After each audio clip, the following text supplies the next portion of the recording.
Well, depending on what calendar you glance at today, it's either the federal holiday Columbus Day, a day to honor Christopher Columbus for discovering the New World and his Italian heritage, or it's Indigenous Peoples Day, which is how it's known officially in the state of Idaho, at least since 2019, when Governor Brad Little signed a proclamation declaring the second Monday of October as Indigenous Peoples Day.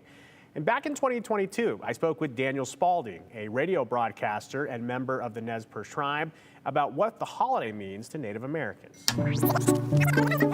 Broadcasting from the heart of the Nimiipuu Nation on KIYE 88.7 FM Kamiai. This is Daniel Spalding, one of the voices of KIYE Radio, owned and operated by the Nez Perce tribe. I believe we're the only tribal station out of Idaho.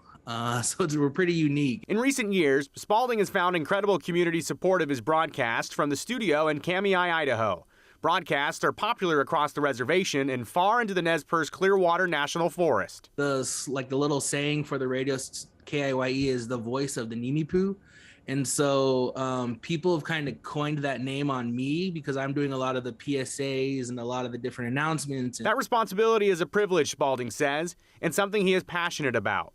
He works hard to draw attention to Indigenous people and their representation in media. When it comes to media, especially in the area that I'm in, a lot of times our people in Indigenous people are not always painted in the right light.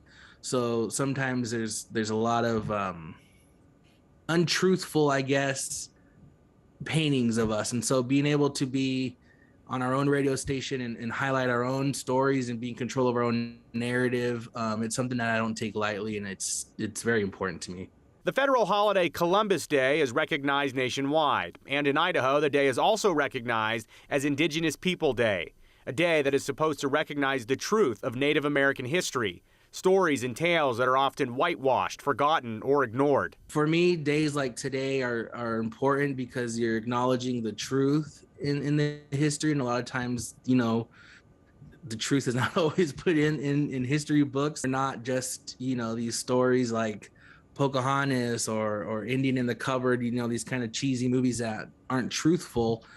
So I for me, it's what I've made very kind of almost my mission is just to highlight positive representation in media. Spalding says recent efforts to change that are clear and impactful. New TV shows finally, like there's Rutherford Falls on the streaming service Peacock, and then we have Reservation Dogs, which is on Hulu, and there's even Dark Wind. I mean, this year we're finally seeing a lot of representation in media that it's positive, and it's in a way where we're not just this thing of the past. Growing up, I didn't see a lot of representation in anything for me. So now being an adult and seeing it, it gives me a huge sense of pride, and also it makes me feel good knowing that my nieces and nephews now can grow up and see themselves in media in a positive way, whereas my siblings and I or my cousins we all didn't have that. The message to Indigenous people, especially young ones, is important, Spalding says.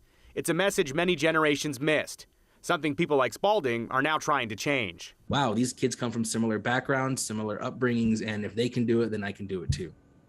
And the voice of the Nimiipuu Nation is still going strong. Daniel's still there hosting his program, keeping the members of his tribe informed. 30 states and 3 U.S. territories recognize Columbus Day, while 17 states and Washington, D.C. celebrate Indigenous Peoples Day.